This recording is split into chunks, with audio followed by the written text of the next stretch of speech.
Hello students, welcome back to our physics lecture. After so long time, we are back with our physics lecture. So we were discussing the chapter that was machine. Okay, we were discussing the chapter for the ICC, that is 10th class ICC. Chapter was like machine. Okay, so let us consider some previous concept that we have gone through from last two videos. Because today's video is completely based on a numerical pattern. Before going forward in this numerical lecture, uh, we have to just revise those certain formulas that we have seen in last two previous videos. Okay, so let us have some quick revision over there. Okay, the first formula was MA, that is was mechanical advantage. What was the first formula for the mechanical advantage? Mechanical advantage was equals to load upon effort. You can see this was load upon effort. Okay, mechanical advantage. Now second was velocity ratio. What was velocity ratio? Velocity of effort upon velocity of load. Velocity of effort upon velocity of load. This was the first formula, whereas we were having two different formulas. Another was distance traveled by effort upon distance traveled by load. ठीक है, ये चीज ध्यान देना है. यहाँ पे देखिए लोड अपॉन एफर्ट है, वेलोसिटी रेशियो में एफर्ट अपॉन लोड हो जाता है. ठीक है, इन चीजों का ध्यान देना है, कंफ्यूज नहीं होना है फॉर्मूला में.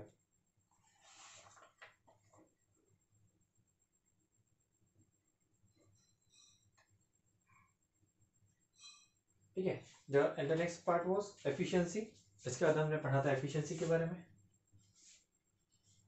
एफिशिएंसी क्या था? Work output upon work input. Work output upon work input. Okay, अब थ्री डिफरेंट फंडामेंटल क्वांटिटीज हमने मशीन को डिराइव करके हमने फाइंड किया था. That was mechanical advantage, velocity ratio and efficiency. इसके बाद हमने एक रिलेशनशिप डेवलप किया था मैकेनिकल एडवांटेज, वेलोसिटी रेशियो और एफिशिएंसी के बीच में. अब सभी को याद आ रहा होगा. What was that relationship? The relationship was like mechanical advantage is equals to velocity ratio into efficiency. Efficiency मतलब ईटा. ठीक है, दिस इज ईटा. ओके, और we can say that efficiency is equals to mechanical advantage upon velocity ratio. ठीक है, this was the relationship that we have developed between mechanical advantage, velocity ratio and as well as efficiency part. Okay, clear है यहाँ तक? अब इसके बाद हमने और एक चीज पढ़ा था that was very much important for upcoming lecture, that is the numerical section.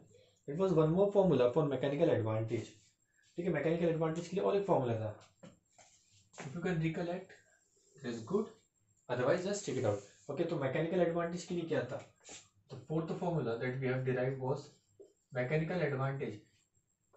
Can anyone guess? Okay, that was effort arm. Effort arm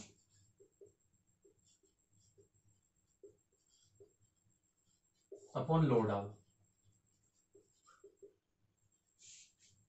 Yes, we have discussed before what is effort arm, what is load arm. Okay, so you are clear with the concept of effort arm and load arm. Okay, distance from the fulcrum to the point where effort is applied is known as effort arm. And what is load arm? Distance from fulcrum to where the load is applied, the point of application of load. Okay, that particular distance is known as load arm. Okay, चीजें clear है? इसके बाद हमने कुछ basic part देखा था. Liver system हमने study किया था मशीन में. वहाँ पे three different types of category हमने पढ़ा था. That was class 1 lever. What was class 1 lever? अगर हम बेसिक में देखा जाए, बेसिक में class 1, if I am drawing a simple diagram, ठीक है, in which fulcrum was in between, load was at one end and effort was at another end. Okay, this is class 1 lever. Okay, तो class 1 lever का system क्या होता है? fulcrum centre में होता है, एक तरफ लोड और एक तरफ एफर्ट लगा होता है. whereas class 2,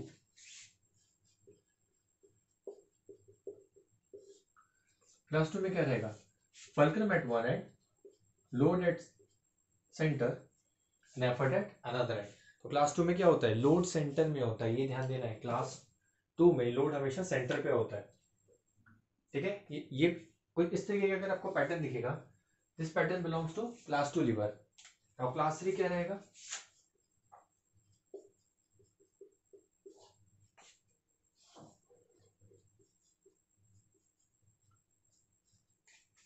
तो क्लास 3 लेवल में आप देखोगे कि एफर्ट सेंटर में होता है लोड एक तरफ एक एंड में और फुलक्रम एक एंड में, ठीक है। तो सबसे इंपॉर्टेंट है यहाँ पे आप देख सकते हो जो क्लास 1 लेवल है that is easy to remember, fulcrum in centre, load and effort on either side. But when it comes to class 2 and class 3 तो यहाँ पे कंफ्यूज नहीं होना है, load is at centre class 2, in class 3 में क्या होता है एफर्ट सेंटर में होता है, ठीक है। कैसे याद रखेंगे, यहाँ पे कंफ्यूजन क्रिएट हो सकता है, याद कैसे रखना है ये ध्यान दीजिए, ठीक है।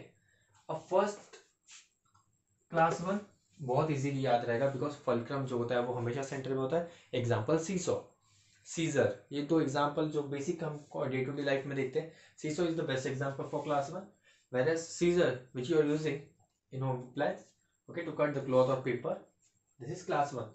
अब क्लास 2 और क्लास 3 के लिए हम ट्रिक देखते हैं, ट्रिक क्या है क्लास 3 के लिए देखते हैं, ठीक है। क्लास 3 सेंटर में क्या रहेगा, सेंटर में अब फुलक्रम तो नहीं रह सकता बिकॉज क्लास 2 और 3 में फुलक्रम सेंटर में कभी नहीं होता है, मतलब फुलक्रम सर एक एंड पे रहेगा। अब सेंटर में सर कंफ्यूजन है, लोड रहेगा सर या फिर एफर्ट, तो सिंपल सा एफर्ट कैसे पता है, क्लास 3 कितने, if I right this 3 in Roman number 1 2 3, so you have 3 sticks, okay, so you can see at E 1 2 3, तो ये बन गया, मतलब क्लास 3 में एफर्ट सेंटर में होता है, ये हमें क्लियर हो गया। Same with class 2 and the remaining will be load only 1 and 2, clear हो गया। तो क्लास 1 क्लास 2 और क्लास 3 ये हमने ट्रिक इसलिए बताया बिकॉज यहाँ पे क्वेश्चन डायरेक्ट क्वेश्चन बनता है बोर्ड एग्जाम में, आइडेंटिफाई द पर्टिकुलर मशीन या फिर सेट ऑफ मशीन और given machine belongs to class 1 class 2 और क्लास 3, ठीक है। और जब हम न्यूमेरिकल सॉल्व करेंगे आगे तो हम बहुत सारे से आपको न्यूमेरिकल देखने मिलेंगे जहां पे आपको first of all you have to identify the machine, after that you have to solve according to that, because यहाँ पे लोड आर्म और एफर्ट आर्म चेंज होता है। देखिए लोड आर्म है, this is load arm and this is effort arm, whereas in class 3 this is effort arm and this section is load arm,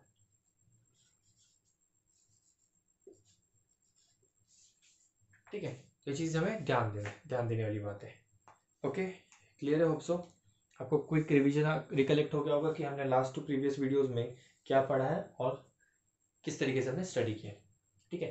तो कुछ basic part है। अब इसके बाद हम न्यूमेरिकल सेक्शन पे जंप करते हैं।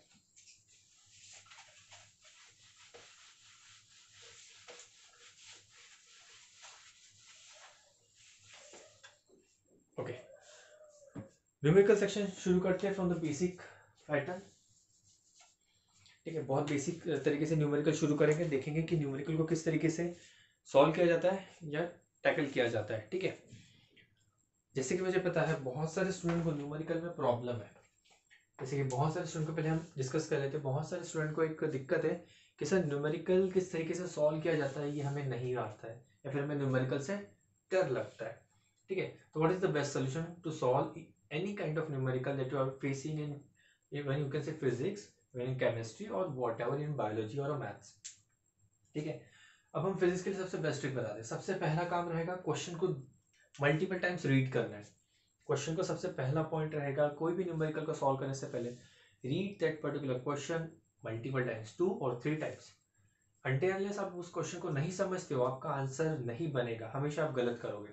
तो सबसे पहला काम हम क्या, हमारा काम क्या रहेगा, हम क्वेश्चन को इतनी बार पढ़ ले कि वो क्वेश्चन लर्न हो जाए हमसे, ठीक है। तो आप जब भी कोई पर्टिकुलर वर्कशीट सॉल्व करते हो या फिर कोई एक न्यूमेरिकल सॉल्व करते हो तो हैबिट डालिए कि उस क्वेश्चन को मल्टीपल टाइम्स आप पढ़ें, पहला। और दूसरा उसको एक सिस्टमैटिक फॉर्म में अरेंज करें। उस पर्टिकुलर क्वेश्चन से जो भी आपको क्वेश्चन गिवन है उस क्वेश्चन से आप उस पर्टिकुलर गिवन क्वांटिटीज को निकालिए, जो भी आपके पास डेटा गिवन है उस पर्टिकुलर न्यूमेरिकल में उस डेटा को निकालिए, उन्हें सिस्टमैटिक फॉर्म में अरेंज कीजिए so that it is easy to think over that given data, ठीक है। It is easy to think over that given data, ये हमेशा याद रखिए। तो हम डेटा को पहले अरेंज करते हैं कि हम सबसे पहला पॉइंट क्वेश्चन पढ़ेंगे मल्टीपल टाइम्स, और उसके सेकंड पॉइंट हम उस पर्टिकुलर जो भी उसमें फिजिकल डेटा गिवन है उस डेटा को रिमूव करेंगे, थर्ड उसको सिस्टमैटिक ऑर्डर में प्लेस करेंगे, और देन फोर्थ रहेगा कोई भी particular formula any unknown quantity जो पूछा गया है उसके रिगार्डिंग जितने फॉर्मूले प्रेजेंट है उस फॉर्मूले को नोट डाउन करेंगे और फिर उसके अकॉर्डिंगली हम उसका अप्रोच रखेंगे। अगर आप इस पर्टिकुलर पैटर्न को फॉलो करते हो, ये स्टेप्स को फॉलो करते हो, तो विल सी दैट आपके न्यूमेरिकल बहुत आसान तरीके से सारे न्यूमेरिकल बन जाएंगे, ऐसा कोई न्यूमेरिकल नहीं जो गलत भी नहीं होगा। ठीक है, देखते हैं, समझते कि सर ये पैटर्न को किस तरीके से फॉलो करता है। ओके, जब क्वेश्चन का जो हमने शीट है, हम क्वेश्चन का शीट आपको सेंड कर दिया है। ठीक है, तो same sequence I am going to follow over here. Okay, सबसे बेसिक से शुरू करते हैं। तो first question you can see in your sheet is like calculate the ideal mechanical advantage of a lever in which the effort arm is 60 centimeter and the load arm is 4 centimeter. Okay, तो सबसे पहला pattern क्या होता है, हम क्या करते हैं, हमने क्वेश्चन पढ़ लिया सर, क्वेश्चन समझ में आ गया है कि इसमें मैकेनिकल एडवांटेज हमें फाइंड करना है। मैकेनिकल एडवांटेज फाइंड करना है, एक लोड आर्म दिया है और एफर्ट आर्म दिया है, और लोड आर्म का वैल्यू कितना है, लोड आर्म का वैल्यू 4 सेंटीमीटर दिया है सर, और एफर्ट आर्म का 60 सेंटीमीटर दिया है, और सर मैकेनिकल एडवांटेज पूछा है। तो इसे अरेंज कैसे करेंगे, अरेंज करने का तरीका, सबसे पहले हम लिखेंगे गिवन। गिवन मतलब क्या होता है, हमारे क्वेश्चन में क्या क्या पर्टिकुलर ऐसे कौन सी फिजिकल क्वांटिटी है जो गिवन है। तो सबसे हमने पहले नोटिस किया सर, एफर्ट आर्म दिया है that is 60 centimetre, sir load arm दिया है फिर 4 सेंटीमीटर, और कुछ दिया क्वेश्चन में नहीं, सर इतना ही गिवन है। ओके, पूछा क्या गया हमसे, पूछा मतलब टू फाइंड, पूछा क्या गया, पूछा गया हमसे मैकेनिकल एडवांटेज फाइंड कीजिए। तो ओके सर, मैकेनिकल एडवांटेज हम लिख तो ले सर, क्या पता है मैकेनिकल एडवांटेज फाइंड करना, हो सकता है इसमें एक ही अननोन क्वांटिटी है। नेक्स्ट क्वेश्चन जब हम करेंगे तो उसमें मल्टीपल अननोन क्वांटिटीज रहेगी, तो आपको आदत होनी चाहिए। अब सर आते हैं सोल्यूशन पैटर्न पे। सोल्यूशन, सोल्यूशन के लिए सर पहले मैकेनिकल एडवांटेज के लिए हमारे पास फॉर्मूलेज अवेलेबल है, तो पहले हम वो लिख लेते हैं। First formula was mechanical advantage is equals to load upon effort, और दूसरा फॉर्मूला था mechanical advantage equals to load arm upon effort arm. क्या यही फॉर्मूला से याद आ रहा है, अब भी जस्ट हम रिवाइज किया है, sorry effort arm upon load arm होता है, effort arm upon load arm, ये हमने पर्टिकुलर फॉर्मूला रिवाइज किया। ठीक है, तो ये हो गया हमारा मैकेनिकल एडवांटेज के बारे में हमने दोनों फॉर्मूला। अब हमने फर्स्ट फॉर्मूले की तरफ देखा और पूछा फर्स्ट फॉर्मूले से क्या आप हमारा क्वेश्चन सॉल्व कर सकते हो, तो उन्होंने आंसर दिया नहीं, फर्स्ट फॉर्मूले ने आंसर नहीं दिया। क्यों, फॉर्मूला तो सबसे पहले ही पढ़ते सर, उन्होंने कहा मैकेनिकल फर्स्ट फॉर्मूले ने हमसे कहा सर हम इसलिए आपका क्वेश्चन सॉल्व नहीं कर सकते बिकॉज जो गिवन वैल्यू है वो हमारे पर्टिकुलर फॉर्मूले से मैच नहीं करी, मतलब सर आपके पास ना ही लोड है ना ही एफर्ट है, तो फर्स्ट फॉर्मूला तो वैलिड ही नहीं है, तो सर फर्स्ट फॉर्मूले से आपका क्वेश्चन सॉल्व नहीं होगा। तो रिमेनिंग क्या है, second formula, second formula effort arm upon load arm, yes effort arm upon load arm given है, तो इसका मतलब ये हुआ कि हमें जो यूज करना है वो हमें सेकंड फॉर्मूला यूज करना है। ठीक है, हमें सेकंड फॉर्मूला यूज करना है। तो let us solve this particular numerical, क्या रहेगा, mechanical advantage equals to effort arm upon load arm 60 upon 4 that is 15। Mechanical advantage unitless quantity होता है, मैकेनिकल एडवांटेज में कोई यूनिट नहीं होता है, हमने बेसिक क्लासेस में फिर से पढ़ा है। क्यों नहीं होता है, बिकॉज यहाँ पे सेंटीमीटर रहेगा, यहाँ पे भी सेंटीमीटर रहेगा, centimetre centimetre cancel out, same unit होने की वजह से, तो this is unitless quantity. So the mechanical advantage for the first question, whatever our question is given, like whatever our machine is, the mechanical advantage is 15, that is 15. okay, have you gone through this? ठीक है, अब second numerical पे आते हैं।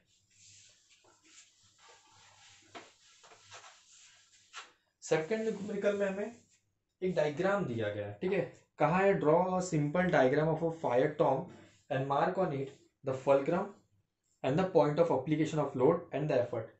सबसे पहले तो कहा है कि एक डायग्राम बनाइए फायर टॉन्ग का, उसमें आपको फुलक्रम, लोड और एफर्ट का डायग्राम बनाइए। तो ठीक है, सबसे पहले बनाते हैं, यहाँ पे गिवन कुछ इसी तरीके से दिखेगा आपका टॉन्ग। ठीक है, कुछ इसी तरीके से आपका टॉन्ग दिखेगा। अब यहाँ पे लोड क्या होता है, लोड कहाँ रहेगा, लोड एट द एंड, यहाँ पे एक ऑब्जेक्ट रहेगा, this is object, this is turning point, ये टर्निंग पॉइंट है, मतलब ये क्या हुआ, दिस इज फुलक्रम, ये फुलक्रम बन चुका। यहाँ पे एक पर्टिकुलर कोई भी मटेरियल आप कैरी कर रहे हो तो this will be load, downward direction में एक्ट करेगा तो ये लोड रहेगा। आप यहाँ पे इसको प्रेस करोगे तो दिस विल बी एफर्ट, है ना। Effort is in centre, load is at end and fulcrum at another and.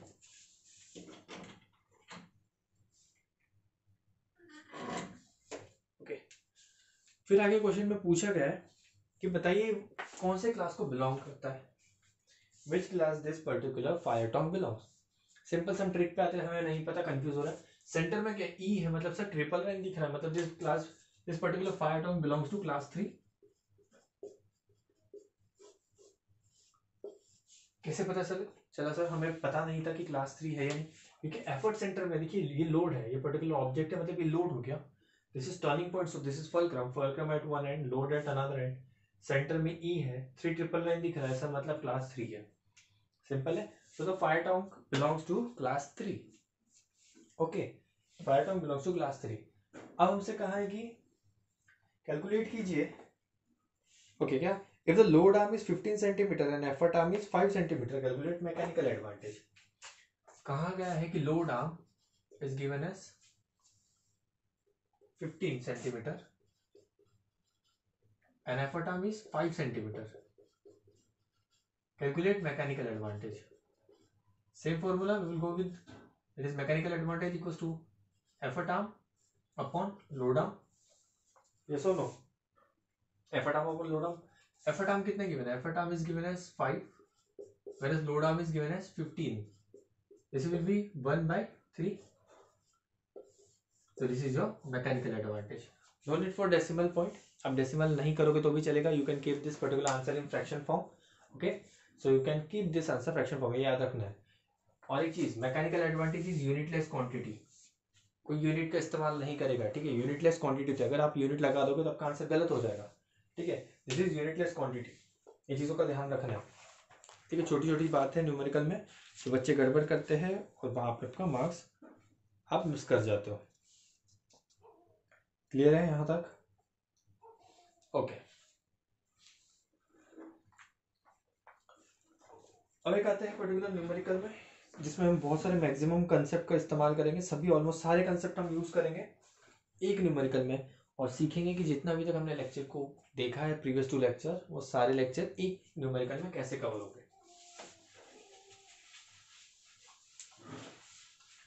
जैसे कि आप देख सकते हो आपका थर्ड क्वेश्चन, ठीक है, थर्ड क्वेश्चन आप पढ़ सकते हो, a machine is driven by 100 kg mass that falls 8 metre in 4 second, that falls 8 metre in 4 second. आप ध्यान दो क्वेश्चन पे, अब हम फिर से पढ़ रहे हैं क्वेश्चन, जैसे कि अगर हम स्टूडेंट हैं हम कैसा अप्रोच रहेगा हमारा, हम क्वेश्चन को फिर से दोबारा पढ़ेंगे।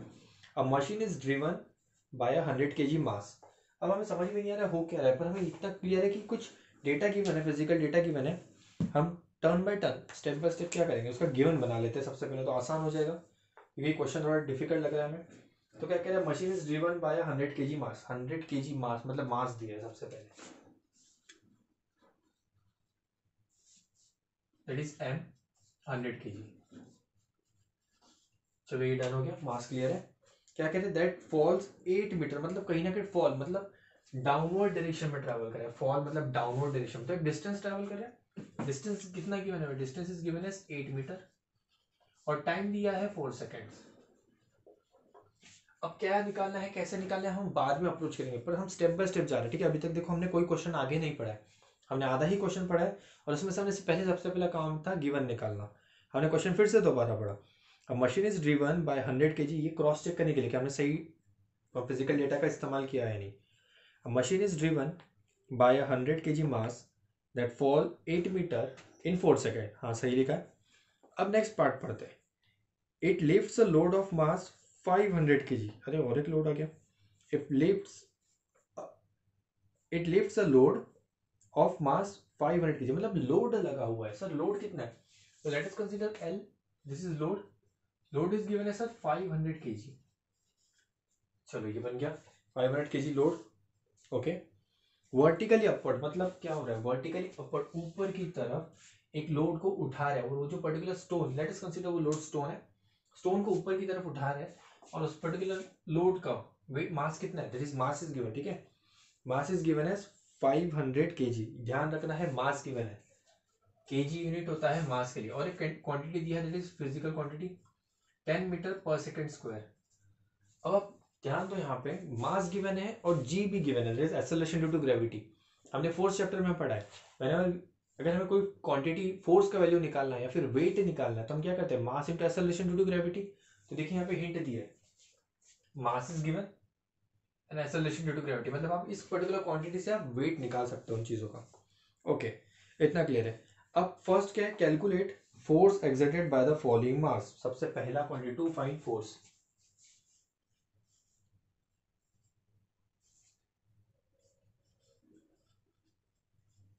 Force, particular force following by that mass.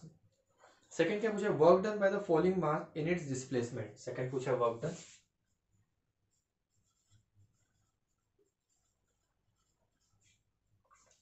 Third question क्या पूछा है, power input of the machine. याद रखते हैं पावर इनपुट है वो।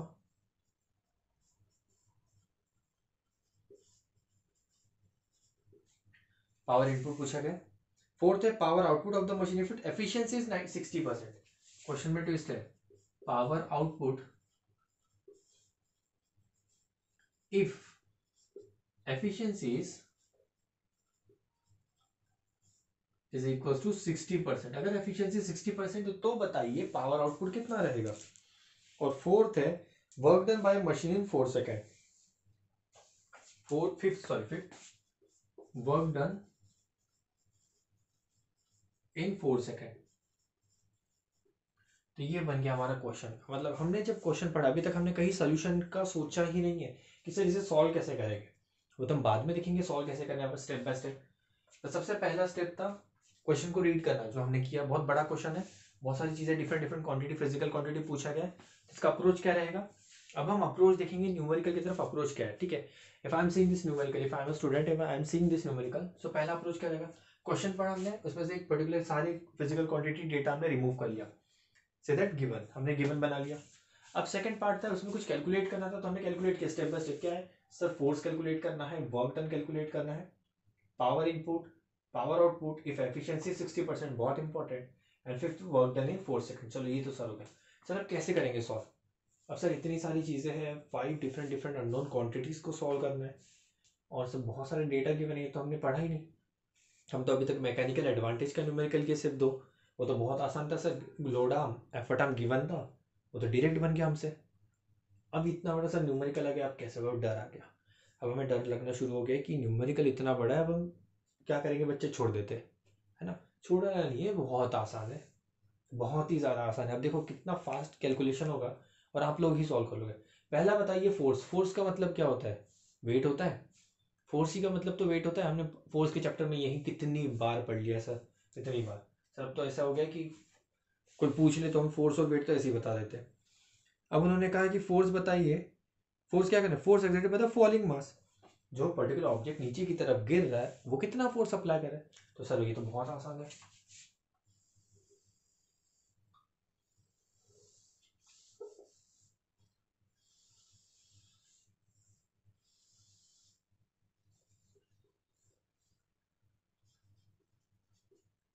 सर फर्स्ट क्वांटिटी फोर्स निकालना है। सर फोर्स होता है mass into acceleration due to gravity, क्योंकि डाउनवर्ड डायरेक्शन में आ रहा है। सर फॉलिंग मास, लोड के बारे में नहीं कह रहे, जो ऊपर से नीचे की तरफ गिर रहा है, जो ऊपर से नीचे की तरफ जो स्टोन है उसका फोर्स हमें निकालना है। तो सर मास भी उसी का लेंगे। मास कितना है, 100 है। ओके चलो ठीक है, डन कर लेते हैं। 100, सॉरी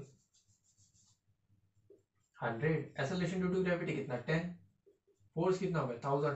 फोर्स का यूनिट क्या होता है, फोर्स का यूनिट क्या होता है, जल्दी बताइए, न्यूटन। ये सबको याद आ गया, फोर्स का यूनिट होता है न्यूटन। तो लो सर बन गया, बहुत आसान था sir first part. First part तो कोई भी सॉल्व कर सकता है, बहुत ही आसान था, है ना। अब आती है वर्क डन की बारी। फिर वर्क डन क्या होता है सर, हमें याद आ रहा है हमारा सेकंड चैप्टर। सेकंड चैप्टर हमने पढ़ा था, that was force work and energy. Second chapter में सर एक फॉर्मूला पढ़ा था, work done equals to force into perpendicular distance. Work done क्या होता है, फोर्स इनटू परपेंडिकुलर डिस्टेंस, यही था कि फोर्स और परपेंडिकुलर डिस्टेंस। अब सर फॉलिंग ऑब्जेक्ट के बारे में बात होगी, यहाँ पे ऑब्जेक्ट नीचे की तरफ आ रहा है, अभी भी work done by that object पूछा गया, work done by that object. Sir second है work done, work done equals to force into displacement कह सकते हैं, डिस्प्लेसमेंट या फिर डिस्टेंस, डिस्प्लेसमेंट या फिर डिस्टेंस। फोर्स तो सर हमने कैलकुलेट कर लिया, तो बहुत ही आसान है, 1000। डिस्प्लेसमेंट कितना है सर, 8 मीटर, कितना हो गया 8000, वर्क डन का यूनिट क्या होता है? वर्क डन का यूनिट सेकंड चैप्टर जल्दी रिकलेक्ट करना है, that is joule. Second part बन गया, देखिए बहुत आसान, सेकंड में बन गया। अब हम पढ़ेंगे power input. Sir power input कुछ नया वर्ड लग रहा है, पर अगर हम रिकलेक्ट करें फिर से हम आते हैं बैक अपने फर्स्ट और सेकंड चैप्टर में, वर्क एनर्जी एंड पावर के चैप्टर में हमें आते हैं। पावर के चैप्टर में हमने बहुत सारे पावर की न्यूमेरिकल किए। वो क्या था? पावर का फॉर्मूला क्या था? What was power? Power was work done upon time. Power equals to work done upon time, सभी को याद आ रहा है? सेकंड चैप्टर बहुत आसान, आप लोगों ने सबने सॉल्व किया था, बहुत सारे क्वेश्चन सॉल्व किए थे आपने। पावर इनपुट, अच्छा power input sir work done upon time होता है, okay. Power sir, power input मतलब वही होगा जो पर्टिकुलर, अब सर इनपुट है और आउटपुट है, इनमें डिफरेंस कैसे हम जस्टिफाई करेंगे? सर पावर आउटपुट क्या होता है, पावर इनपुट, पावर इनपुट क्या होगा? मतलब जो पर्टिकुलर पावर आ रहा है उसी को पावर इनपुट कहेंगे। अब जो पावर किसकी वजह से आ रहा है, ये जो ऑब्जेक्ट है जो एक particular certain height that is 8 metre about the ground level, जो नीचे की तरफ गिर रही है, क्या करेगा? फोर्स भी अप्लाई करेगा, वर्क डन भी करेगा, और ये कुछ सर्टन पावर के साथ आएगा। तो जो पावर है वो ऑब्जेक्ट ले आ रहा है ऊपर से, पावर के सॉरी पावर कहाँ से आ रहा है? जो ऑब्जेक्ट है ऊपर की तरफ से ट्रेवल कर रहा है डाउनवर्ड डायरेक्शन में, वो पावर लेके आ रहा है। इसलिए जो पावर इनपुट रहेगा, लेट अस पूरा हम लिख लेते हैं इसमें, power input,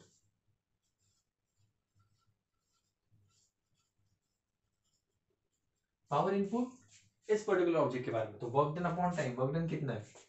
work done is 8000 joule and time is, ऐसा यूनिट है टाइम का, यस 4 सेकेंड, तो ये बन जाएगा 2000।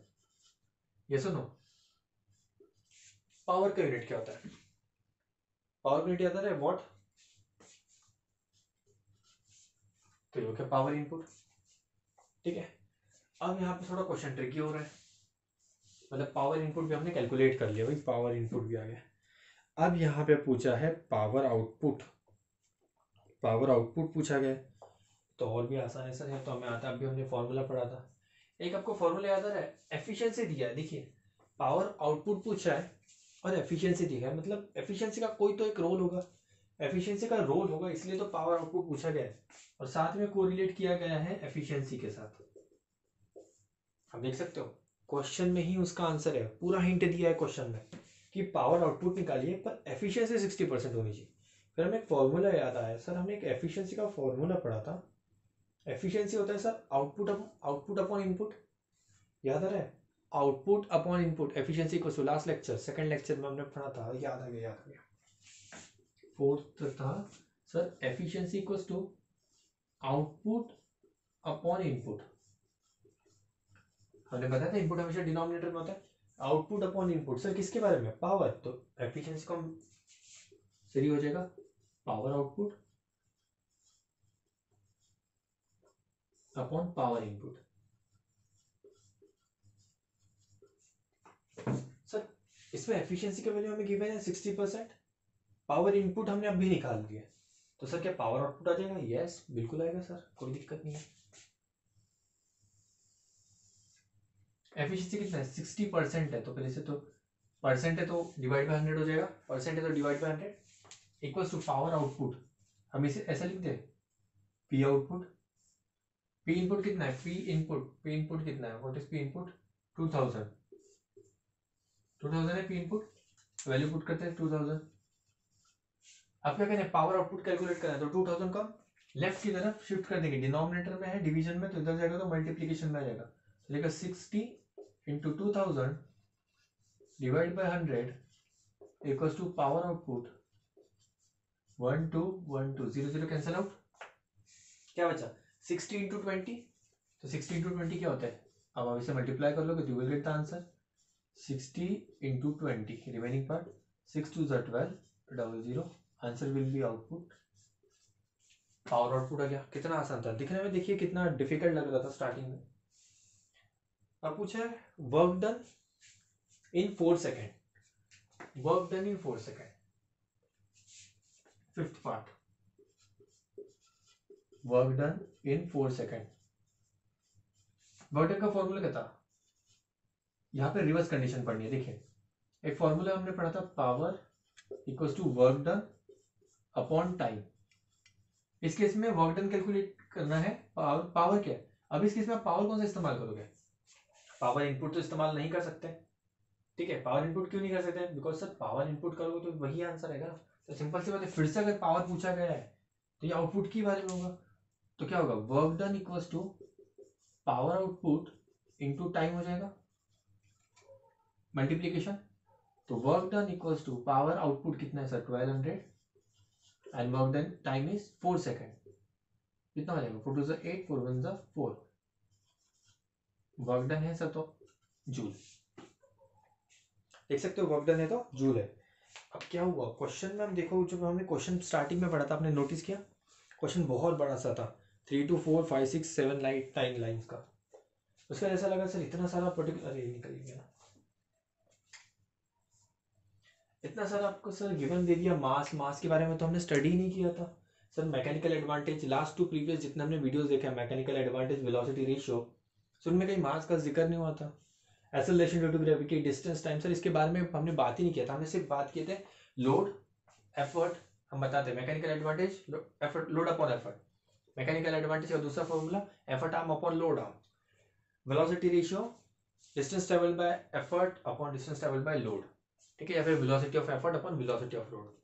Efficiency sir mechanical advantage upon velocity ratio. Sir ये मास डिस्टेंस टाइम के बारे में तो बात ही नहीं थी, हमने सिर्फ लोड एफर्ट लोड आर्म और एफर्ट आर्म के बारे में स्टडी किया था। फिर भी सर इतना सारा क्वांटिटी पूछ लिया इन्होंने, सर आप कैसे करेंगे, कोई दिक्कत नहीं है, आपको सब आता है, बस आप थोड़ा डर जाते हो न्यूमेरिकल को लेके।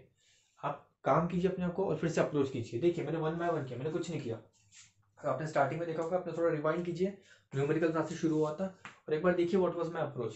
अप्रोच क्या था, हमने सिर्फ और सिर्फ क्वेश्चन पढ़ा, हमने कुछ नहीं सोचा, कि क्वेश्चन पढ़ा गिवन बना दिया, कैलकुलेशन देखा टू फाइंड बना दिया। अब स्टेप बाय स्टेप हमने देखते हैं फोर्स, फोर्स क्या क्या होता है सर। फोर्स का मतलब हमारे सर ने बताया था, जय सर ने एक बात बताई थी, फोर्स का मतलब होता है वेट, और वेट तो sir mass into acceleration due to gravity होता है, तो कर देते हैं mass into acceleration due to gravity. अरे आ गया फर्स्ट, दिखने में डिफिकल्ट लग रहा था पहले तो आ गया, चलो कोई बात नहीं।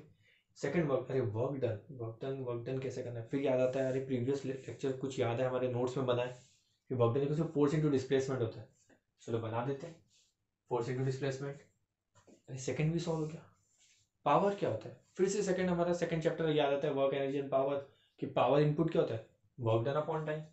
फिर आगे थर्ड तक आगे सर, फोर्थ वाला थोड़ा डिफिकल्ट लग रहा था बिकॉज उसमें बहुत सारे डेटा दिया है। सर क्या दिया है, पावर आउटपुट फाइंड करना और एफिशिएंसी 60%। अरे सर ये कैसा हो गया, पावर भी है एफिशिएंसी भी है, कोई दिक्कत नहीं है, एफिशिएंसी दिया इसका मतलब कहीं ना कहीं एफिशिएंसी का रोल होगा, इसलिए तो एफिशिएंसी दिया है। तो हमने एफिशिएंसी के कोरिलेशन में सोचना शुरू किया, जैसे हमने सोचना शुरू किया हमें याद आया, फर्स्ट चैप्टर में तो हमने एफिशिएंसी पढ़ा ही नहीं था, फोर्स का चैप्टर नहीं। सेकंड चैप्टर में एफिशिएंसी पढ़े हमने, वर्क एनर्जी पावर उसमें भी नहीं पढ़ा था, एफिशिएंसी सिर्फ और सिर्फ हमने मशीन के चैप्टर में पढ़ा। फिर एफिशिएंसी का हमने फॉर्मूला याद किया, याद आया एफिशिएंसी के दो फॉर्मूले थे, first was mechanical advantage upon velocity ratio, वो तो यहाँ पे लग ही नहीं सकता क्योंकि कहीं मैकेनिकल एडवांटेज और वेलोसिटी रेशियो नहीं दिया। फिर और एक फॉर्मूला याद है, सर ने कहा था एफिशिएंसी का मतलब आउटपुट अपॉन इनपुट होता है, तो क्या ये अप्लाई कर सकते हैं, यस करके देखते हैं, आउटपुट अपॉन इनपुट। फिर याद है आउटपुट अपॉन इनपुट पर कौन सा आउटपुट लगेगा, अरे पावर इनपुट तो हमने कैलकुलेट कर लिया, मतलब कहीं ना कहीं पावर के बारे में बात होगी, तो लगा दिए पावर आउटपुट अपन पावर इनपुट, सॉल्व कर दिए, अरे ये तो आंसर आ गया पावर आउटपुट का, अननोन क्वांटिटी गिवन आ गया। मतलब थर्ड जो फोर्थ हमें सबसे डिफिकल्ट लग रहा था एफिशिएंसी के साथ, वो भी हमसे बन गया। अब वर्क डन पूछा है 4 सेकंड, तो सिंपल सी बात है, वो तो आउटपुट का ही पूछेगा क्योंकि इनपुट का तो अपने वर्क डन कैलकुलेट कर लिया, तो जो वर्क डन पूछा है वो आउटपुट का पूछा गया है। तो ये रहेगा आपका अप्रोच इस पर्टिकुलर क्वेश्चन को लेके, कि हमें किस तरीके से क्वेश्चन को सॉल्व करना है। समझ में ये चीज है, आसान है क्वेश्चन, क्वेश्चन डिफिकल्ट नहीं होता है, ना ही उसका सोल्यूशन डिफिकल्ट होता है। बस एक बार आपको अप्रोच अगर समझ में आ जाए, अप्रोच अगर आप देखोगे कि अप्रोच किस तरीके से, एक बार आपका बेसिक कंसेप्ट क्लियर हो गया तो आप कोई भी किसी भी तरीके का न्यूमेरिकल आ जाए, आप आराम से उसे टैकल कर लोगे या फिर आप उसको सॉल्व कर लोगे बहुत आराम से। जैसे कि हमने ये न्यूमेरिकल सॉल्व किया है, एक इसमें हमने मल्टीपल ऑप्शंस को सॉल्व किया है, ठीक है, यहाँ तक ये चीज़ें क्लियर है ना। ओके, फिर से कॉम्बिनेशन ऑफ कंसेप्ट को और एक न्यूमेरिकल बनाते हैं कॉम्बिनेशन ऑफ कंसेप्ट के साथ।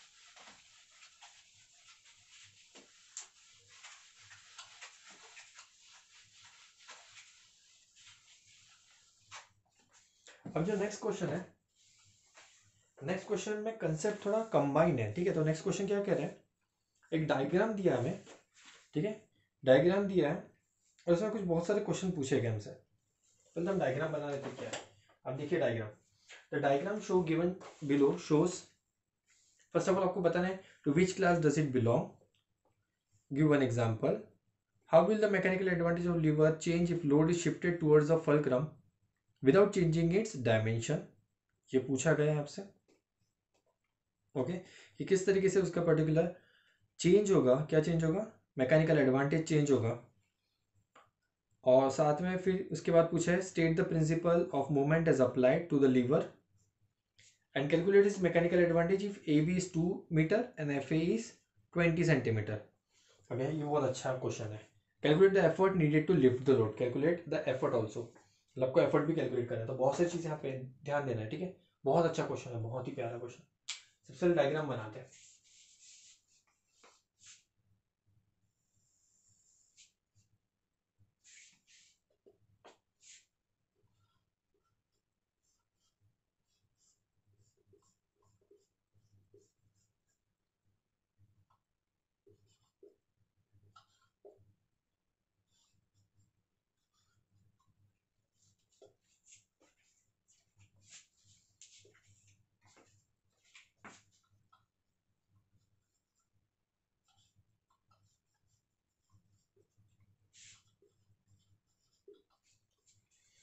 ओके, तो सबसे पहला क्वेश्चन आता है यहाँ पे, to which class of the lever does it belong. दिख रहा है यार, फुलक्रम सेंटर में है, एफर्ट और लोड एक तरफ है, इन दो इधर साइड एफर्ट एंड लोड। तो सर ये तो क्लास 1 को बिलोंग करता है, ये चीजें क्लियर होगी, ठीक है। हम लिखेंगे नहीं, क्लास 1 को बिलोंग करता है। सेकंड क्वेश्चन पूछा है how will the mechanical advantage of lever change if the load is shifted towards the fulcrum without changing its dimension. पूछा गया कि मैकेनिकल एडवांटेज में कैसा चेंज आएगा अगर हम इस लोड को फुलक्रम की तरफ शिफ्ट करते हैं, मतलब कहीं इस तरफ शिफ्ट करते हैं फुलक्रम की तरफ, मैकेनिकल एडवांटेज किस तरीके से चेंज होगा। अब ये देखिए, हमने एक फॉर्मूला पढ़ा था, मैकेनिकल एडवांटेज लोड और एफर्ट क्या चेंज होगा, लोड और एफर्ट क्या चेंज होगा, आंसर इज नो। लोड और एफर्ट तो उन्होंने कहा है विदाउट चेंजिंग इट्स डायमेंशन, मतलब लोड और एफर्ट आप चेंज नहीं करोगे तो इस पर्टिकुलर चीज कंडीशन में मैकेनिकल एडवांटेज कैसा चेंज होगा ये आपको बताना है। This is your part, okay, आप सॉल्व करोगे। अब इसके बाद क्वेश्चन पूछा गया है state the principle of movement as applied to the lever shown in this figure, given figure. Principle of movement याद आ रहा है, anti clockwise equals to clockwise. तो प्रिंसिपल ऑफ मूवमेंट यहाँ पे हम लिख रहे हैं, देखिए principle of movement, POM is given as principle of movement, क्या था, anti clockwise movement equals to clockwise movement. Principle of movement यहाँ पे देखिए चैप्टर 2 का कंसेप्ट हम इस्तेमाल कर रहे हैं। प्रीवियस इसमें हमने पावर का इस्तेमाल किया था प्रीवियस न्यूमेरिकल में, और इस न्यूमेरिकल में प्रिंसिपल ऑफ मूवमेंट का इस्तेमाल करें। मतलब हमारे ये चीज तो क्लियर हो गई कि जो मशीन चैप्टर है, मशीन चैप्टर में हमें जो प्रीवियस 2 चैप्टर्स है that was force and second was work energy and power, इन दोनों का कंसेप्ट का जरूरत पड़ेगा। इसलिए बेसिक क्लास बहुत ज्यादा इंपॉर्टेंट थी, जिसने अगर फोर्सेस और वर्क एनर्जी पावर को मिस किया है वो सबसे ज्यादा दिक्कत होगा यहाँ पे। Anti clockwise movement equals to clockwise, क्या होता है यहाँ पे वैल्यू आपको गिवन है, the value for AF is given as 2 metre, sorry AB, okay, AB is given as 2 meter, AB value is given as 2 meter.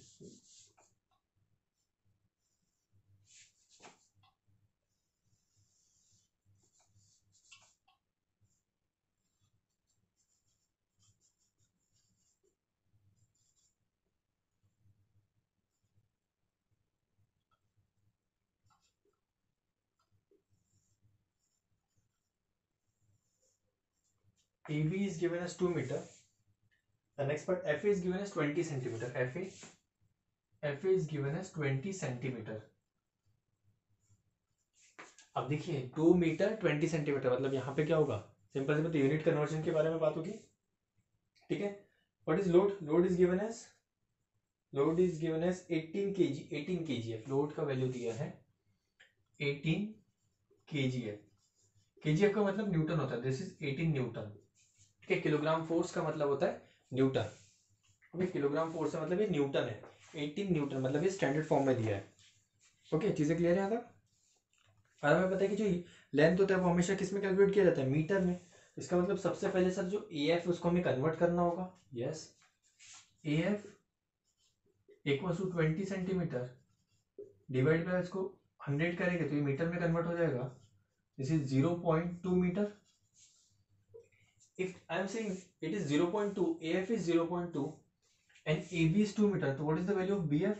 ठीक है, FB का वैल्यू क्या रहेगा, द वैल्यू ऑफ FB। ठीक है, तो क्या हो जाएगा, if I can select AB equals to sorry total minus this, तो ये हो जाएगा BF equals to total that is AB minus sir AF। BF का वैल्यू हमें चाहिए, BF का वैल्यू अगर हमें चाहिए तो हम क्या करेंगे, टोटल में से अगर AF को माइनस करें तो BF मिल जाएगा। तो क्या आएगा, ओके तो क्या वैल्यू आएगा, BF will be AB is 2 meter minus AF is 0.2, so answer is come out to be 1.8 metre. ठीक है, 1.8 मीटर आ गया। अब हमें क्या करना है, anti clockwise moment equals to clockwise. Anti clockwise कौन जनरेट कर रहा है, load into perpendicular distance is AF, clockwise moment effort into that is BF, यही रहेगा। ठीक है, एफर्ट इनटू BF। अब इसको अगर हम सॉल्व करते हैं तो लोड कितना है, लोड इज 18, AF इज 0.2 क्योंकि मीटर में कैलकुलेट करना है। एफर्ट हमें पता नहीं, एफर्ट हम कैलकुलेट करने वाले हैं, एफर्ट का वैल्यू हम कैलकुलेट करेंगे तो एफर्ट क्या आएगा, effort into BF, BF is 1.8। ठीक है, 1.8 को हम डिनोमिनेटर में शिफ्ट करते हैं तो क्या आएगा, E equals to 18 into 0.2 divide by 1.8 equals to E for effort. Okay, अब इसे डिवाइड करोगे तो दिस विल बी 10 से मल्टीप्लाई करोगे तो effort equals to 2 kgf or you can say 2 Newton. kgf का मतलब न्यूटन होता है, अभी हमने बताया था kgf का मतलब न्यूटन होता है। ओके, तो ये हो गया एफर्ट। अब पूछा गया मैकेनिकल एडवांटेज। मैकेनिकल एडवांटेज दो फॉर्मूले, load upon effort. Sir load कितना है 18, effort is 2, answer is 9। Answer क्या आ गया, 9 आ गया। ठीक है, दूसरा फॉर्मूला अप्लाई करते हैं, effort arm upon load arm mechanical advantage के लिए। Effort arm upon load arm, sir effort arm कितना है, effort arm is 1.8, load arm is 0.2, decimal को रिमूव करते हैं सर 18/2, फिर से आंसर 9। मतलब आप देख सकते हो मैकेनिकल एडवांटेज के लिए आप कोई भी फॉर्मूला इस्तेमाल करो तो आपका आंसर सेम आता है।